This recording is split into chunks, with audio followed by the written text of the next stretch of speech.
malam sedulur semua. Kali ini kita santai-santai, kita akan ngobrol bersama, sharing seputar apa saja yang fenomenal yang hari ini masih selalu diperbincangkan di masyarakat kita dan menyangkut tentang kehidupan kita. Tentang kehidupan masyarakat kita, ya. Saat ini apa? Ya, kalau sekarang sih corona masih Ya. Corona. Oke. Kita bahas corona ya, Ya. Oke. Sebelumnya gini, apapun Gimana? itu ya, corona memang menakutkan. Ya. Tapi tentunya kita tidak boleh takut. Ya.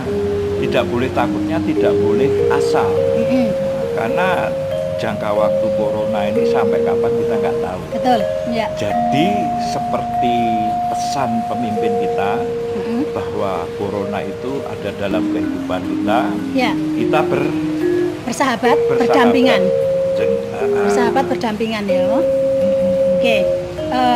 Kalau menurut ini yang setiap kali ada di antara teman-teman, ada di antara pelaku-pelaku seni dan budaya. Apa nih, Mak? Dampaknya itu dulu apa gimana, Mo? Kita mau bahas apanya dulu nih? Di kalangan pendidikan dulu. Itu terpenting ya. Oh, penting ya. Karena menyangkut generasi. Nah, menurut Bu Tete, yang mana Bu Tete ini sangat erat sekali dengan dunia pendidikan, kan? Bagaimana suasana pendidikan sekarang? Pendidikan, ya kan? Ya. Baik itu murid, baik itu para guru. Ya. Biar berbagi, biar banyak orang yang tahu. Ya, begini, seperti yang dirasakan oleh guru, siswa maupun orang tua siswa, bahwa corona ini luar biasa dampaknya terhadap pendidikan. Seperti yang setiap hari saya temui, bahwa siswa sudah mulai jenuh dengan belajar sistem daring. Ya, sudah mulai jenuh. Gurunya pun juga sudah mulai yang agak-agak, ya biasanya ketemu dengan siswa, ada canda tawanya, ada suka dukanya, ada romantismenya. Sekarang sama sekali nggak ada. Jadi kalaupun ketemu kita hanya melalui WA, hanya melalui maksudnya WA itu apa? WhatsApp. Iya, Gimana? ada grup WA, kita belajar lewat itu. Nah, kalau belajar lewat itu berarti kalau mengajar sekian kelas, Ya. misalkan kelas 1, 2, 3, Ya. saya SMA ya, Ya. SMA. Kan ada 1, 2, 3. Ya. Dan ini kan kelas 3 ini belum tentu satu kelas. Ya. Artinya ada grup masing-masing per kelas Ya. atau gimana? Pengalaman saya kalau kelas ya per kelas per mapel, per kelas per mata pelajaran itu ada satu grup. Ada satu grup. Ya, jadi ada satu grup. Kalau siswa itu dalam satu tingkat itu ada 16 mata pelajaran, jadi dia ada 16 grup. Oh, iya. Ya, jadi ada 16 grup. Bisa dibayangkan. Nah. Berarti kalau misalkan ada keluhan siswa itu handphonenya lemot atau apa-apa. Ya, itu memang dan itu selalu ada.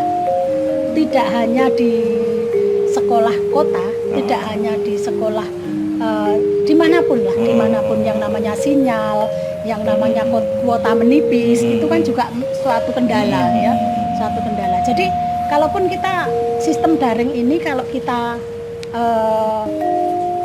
lakukan hanya dengan WA, dengan Google Classroom, memang agak ya membosankan.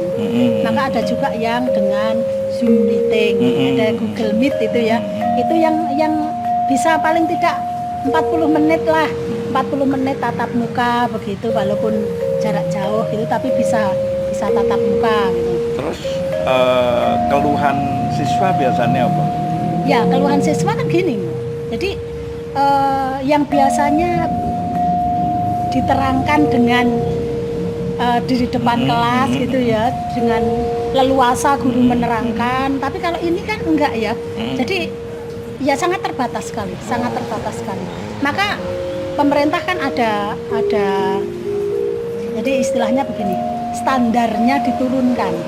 Standar pendidikan itu, standar kompetensi, standar apa ya istilahnya, ketuntasan, kualitas itu diturunkan. Karena memang ini betul-betul yang corona ini membuat ya tidak hanya di dunia pendidikan ya sebenarnya ya Mo ya, di dunia perekonomian, di dunia apapun ini sepertinya aduh luar biasa gitu. Nah itu tadi kan untuk muridnya.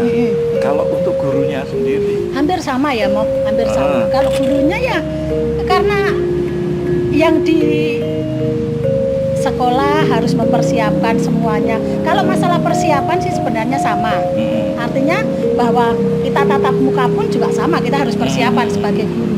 Tetapi kalau ini kan beda. Jadi guru yang punya anak-anak di rumah itu menjadi guru 2-3 kali Mo. Kok iso? Menjadi gurunya anak-anak karena anak-anak sekolah di rumah, sekolahnya dari rumah.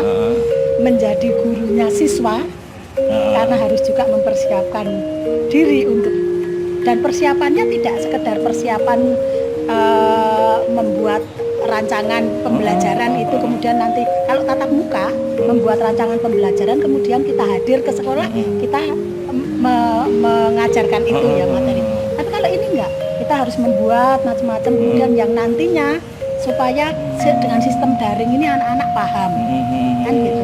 Berbeda dengan tatap muka. Kalau tatap muka begitu tidak paham, ayo tanya apa kan gitu. Kalau ini kan mesti nunggu lama. Iya. Jadi mau begini, sistem daring ini jadi guru itu tidak hanya 8 jam, 9 jam, 24 jam. Karena apa? Ada anak-anak yang terutama anak-anak yang ada kepintaran khusus ya, ada kepintaran khusus. Jadi diberi tugas jam 7 pagi, nanti mengumpulkannya bisa jam 8 malam. Karena apa? Ya macam-macam, teman. Alasannya macam-macam. Ya kuota lah, ya sinyal lah, ya apa namanya? Handphonenya kalau bergantian lah. Kuota kan dibantu pemerintah. Ya, memang ada. Ini alhamdulillah pemerintah membantu dengan kuota. Jadi cuman tidak bisa membantu sinyal ya, gitu sinyalnya ya. Beli di mana? Sinyal mau beli di mana sinyalnya? Ya. Jadi nanti dulu biar. Jadi pemerintah membantu kuota belajar. Itu sangat melancarkan. Ya. Namun membantu, tidak didukung dengan membantu sinyal. Ya. Jadi dan beli pun tidak ada. Beli sinyal di mana itu kan tidak ada. Jadi seperti yang saya sampaikan tadi Mo. Jadi mengajar itu tidak hanya 8-10 jam. Tetapi bisa sampai 24 jam. Karena apa? Karena itu tadi. Kalau sekarang kan orang kangen tatap muka atau ya, apa. Betul. Nah, menurut pandangan para guru sendiri, jika tatap muka itu resikonya itu sampai di mana? Sedangkan Pak Menteri sudah menyampaikan silahkan tatap muka dengan izin pemerintah setempat, para guru ataupun pihak orang tua.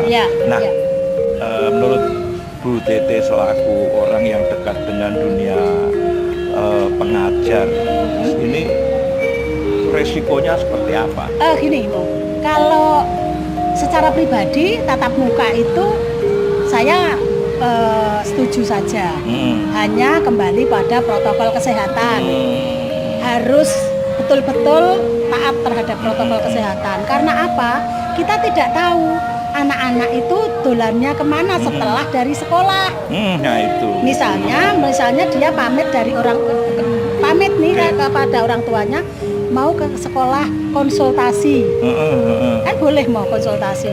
Jadi tidak dijadwal bergerombol gitu tidak, tapi konsultasi. Jadi 2-3 anak konsultasi boleh. Tetapi setelah dari sekolah, nah ini kemana mereka? Dia kemana kan kita nggak tahu. Ya.